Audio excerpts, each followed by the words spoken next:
listening to the Play Therapy Parenting Podcast with Dr. Brenna Hicks. Hi, I'm Dr. Brenna Hicks, the Kid Counselor.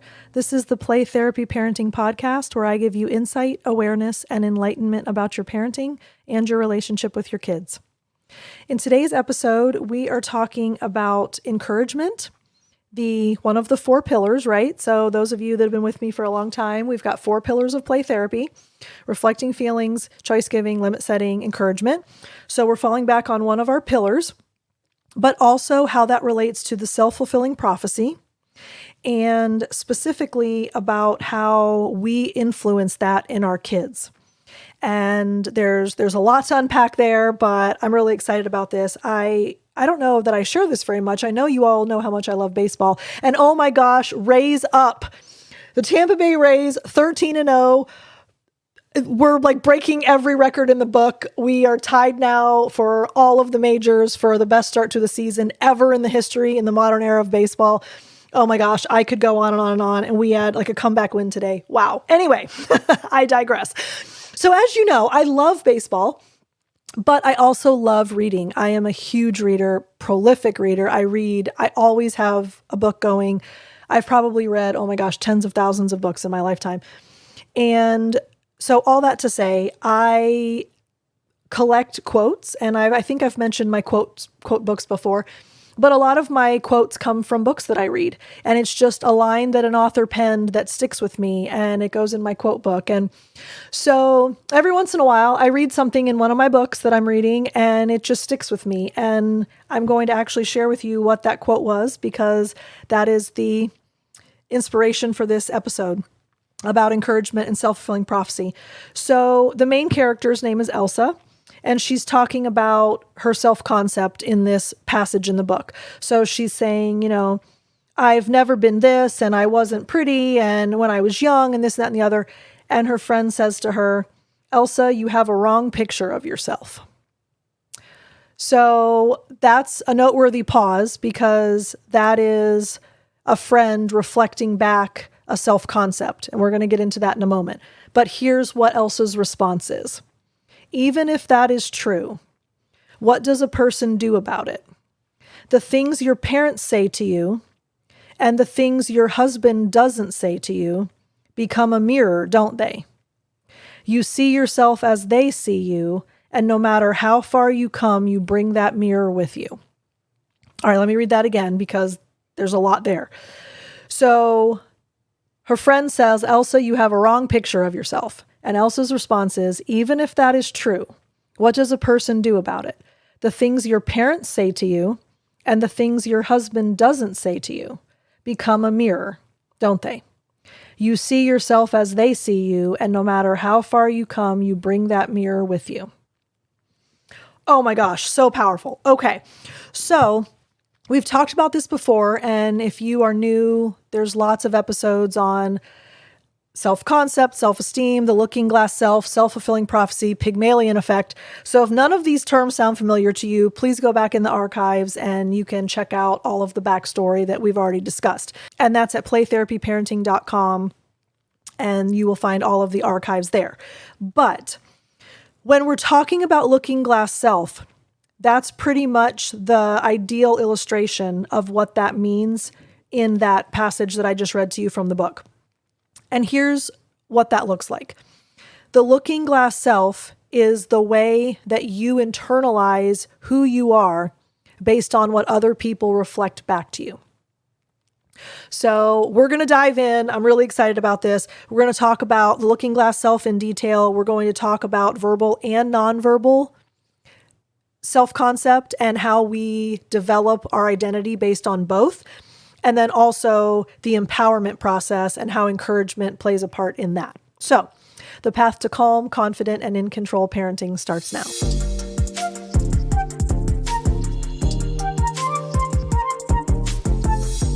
All right, so looking glass self, a long time ago, we called a mirror a looking glass, right? Especially a handheld version.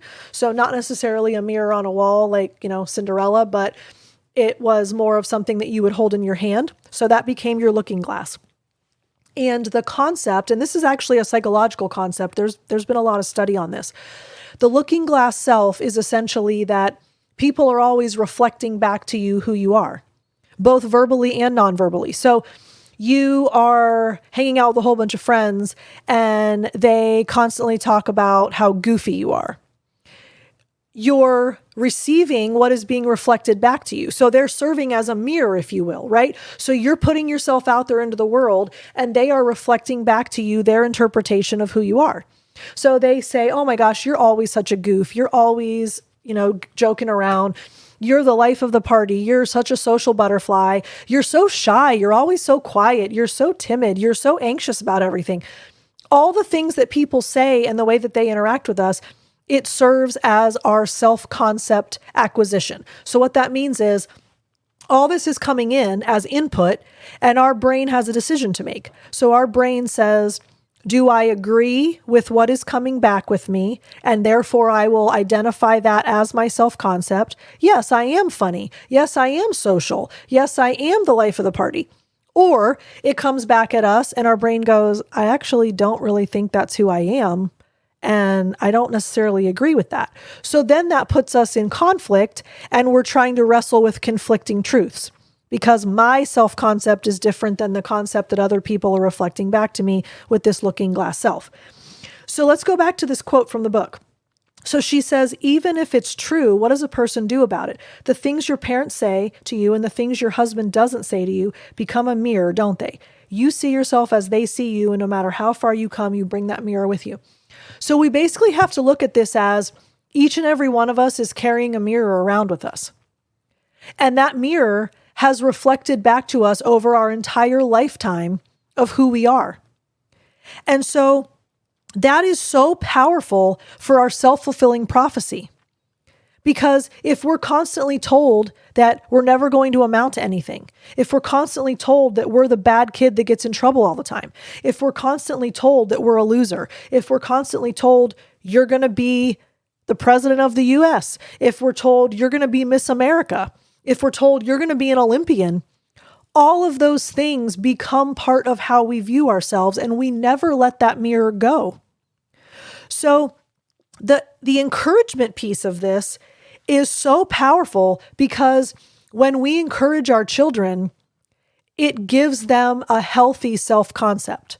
So we'll get there in just a moment. But before we do, we can't neglect the verbal and the nonverbal messaging because often we don't have to have anyone say anything for us to absorb a looking glass self-identity moment.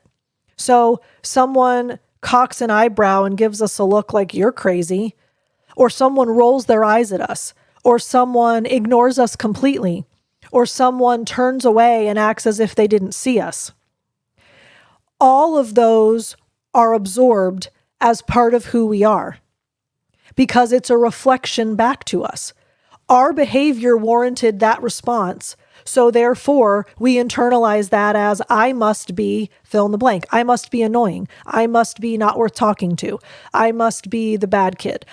Whatever. So we have to keep in mind the power of not only what we say, but also what we don't say and what is noticed and observed in our nonverbals. And I've talked about this before, upwards of 96% of communication is nonverbal, especially regarding emotion. So, we don't have to say anything for there to be an entire conversation that takes place. And our brains are fully aware of the implications of all of that. So that brings us to encouragement and the encouragement pillar. Because why is this podcast in existence? Why do we talk about our relationship with our kids and our parenting approach? And what is at the root of all of this? Because we're preserving the relationship that we have. And so all of these skills, all of the things that we discuss, it is all about the relationship. Because out of a healthy relationship, all positive things flow. So when we're thinking about this quote from the book, when we're thinking about the looking glass self-concept, we can't help but realize that we have to be the voice of encouragement in our children's lives. because they're not always going to be encouraged. They're not always going to be made to feel that they can do anything. They're not always going to even feel that they can do anything. Sometimes they're going to feel really low and really ignored and really terrible for a variety of reasons with the reflections that they've gotten back. And sometimes they warrant them and sometimes they don't.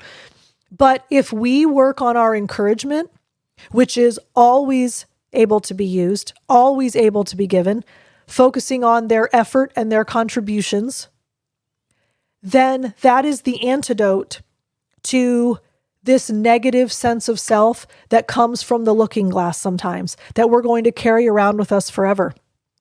You know, I've referenced this in earlier podcasts, but I always come back to the line in Pretty Woman when she says to him, when you've been told that you're never going to be anything enough times, you start to believe it. I think about that all the time. And then in contrast, I think about the little girl that I've also referenced before, who every day she met the mailman at the mailbox and the mailman said, "There's Miss America." And she became Miss America, right? So you have evidence all over the place. I mean, just search it up. Search up Pygmalion effect or self-fulfilling prophecy, and you'll find a wealth of proof of this. What we think about ourselves and what people communicate to us influences our future, whether we like it or not. So our job as people who love the kids in our lives, we encourage them. We say, "You did it. You figured it out. You didn't give up. You got it. You knew what to do. You have a plan. You can work that out. You are brave. You are strong. You are capable." We tell these things to our kids, and it becomes a positive looking glass self, so that the mirror they carry around says, "I believe good things about myself." Because the world is not always going to communicate that. As a matter of fact, the world's usually going to communicate the opposite. There are few people that pour into our kids, and we have a very finite window in which they live under our roof with our influence, with hours and hours in our presence. And what better use of that, not only to preserve the relationship, but to help them develop a positive sense of self, than to use the encouragement pillar. So if you are really not familiar with how to encourage, I really do think that it would be helpful for you to go back and listen to some of the earlier episodes. But if you start with the word "you," you're probably on the right track. And just to throw this out, because it's always a helpful reminder, I was actually working with a family this week and I gave them encouragement resources and they've been practicing it. And as the dad was leaving my center this week, he tried to encourage, but it didn't really come out that effectively. And he leaned his head back through the door and said, "This is so hard." And I said, "It is hard, but you're working on it." And that's an encouragement phrase. And I kind of said it tongue in cheek, but the point is, this isn't easy because we've been brainwashed that we're supposed to praise our kids. And if you have no idea the difference, again, please go back and listen, but we can eliminate all value-laden words from all communication with our children. So value-laden meaning good, bad, great, awesome, terrible, amazing, atrocious, horrendous, pretty, ugly, love, hate, whatever. If there's a spectrum to it, so there's an opposite, like good is the opposite of bad, you can eliminate it from your vocabulary. Because when we encourage, it never warrants our opinion of anything. It's not about what I think about it. It's about the effort that they contributed. You did it. You got it. You didn't give up. You kept trying. You figured it out. You solved the problem. You knew what to do. You have a plan. And all of a sudden, our kids are taking these messages and they're making them part of their self-concept. And years and years and years ago, gosh, when my son was probably 1, I came across these 10 phrases. And honestly, I would give credit if I knew where I came across it, but I don't even remember at this point. But I came across these 10 phrases, and this mom said that she said them to her child, or I guess her children, every night before bed. And I typed it and I printed it and we had it in his room. At this point, I have it memorized. So does he. So we just say it every night and we don't even look at anything anymore. But it's 10 phrases that have become part of his self-concept. You are a beautiful, wonderful child of God. Mom and Dad love you forever, always, no matter what. You love God more than anything else in the whole world. You respect and obey your mom and dad. You think for yourself. You make wise choices. Actions have consequences. And we go on. And it has been something since he was like 2 years old that every day of his life, I have said those words to him. He knows them by heart now. And what power that has in a child's life when they're hearing those types of things reiterated about who they are. You control your thoughts and behaviors. You have courage. You are strong enough to do anything. Those are the types of things that I want my son to believe about himself. And we need to be the voice of that in our child's life. And when I read this passage in the book and she says, the things your parents say, they become a mirror. Yes, they do. And don't we want the mirror that's reflecting to our kids to say all of the amazing things that we want our kids to believe that they're capable of and who they are, and at their core, their traits and their strengths and their gifts and all the things they have to bring into the world? Yes. So let us be the parents that love our kids well enough to encourage them and to keep in mind the power of the self-fulfilling prophecy and the looking glass self concept and the mirrors that they are walking around with. And that those will be filled with the things that we want them to be filled with because we're intentional in the ways that we communicate with them. I hope that encourages you. I hope that challenges you. I hope that we're very careful with the things that we say and we use encouragement as the antidote to all of the junk that they're going to hear. If you would like to reach out to me, I would love to hear from you, Brenna@thekidcounselor.com. If you go to playtherapyparenting.com, not only is that my archived episodes, but that is also where my newsletter is. So if you'd like to sign up, every once in a while, I'll send you some updates and some special things that I have going on. And you can find me on social media, et cetera, the Kid Counselor and the Kid Counselor Brenna, et cetera. But just know how much I very much appreciate you. Thank you for the emails that you send. Thank you for reaching out and letting me know that you're listening and that, things are changing because of this podcast. You are why I do this. I'm so grateful that you spend time each week with me. Thank you for taking me on your runs and your walks and your drives to school and to work and all the places that you go. It's so fun to tag along with you. So I'm grateful for each and every one of you. I hope you have a great week. We'll talk again soon. Bye. Thank you for listening to the Play Therapy Parenting Podcast with Dr. Brenna Hicks. For more episodes and to subscribe to our newsletter, please go to www.playtherapyparenting.com.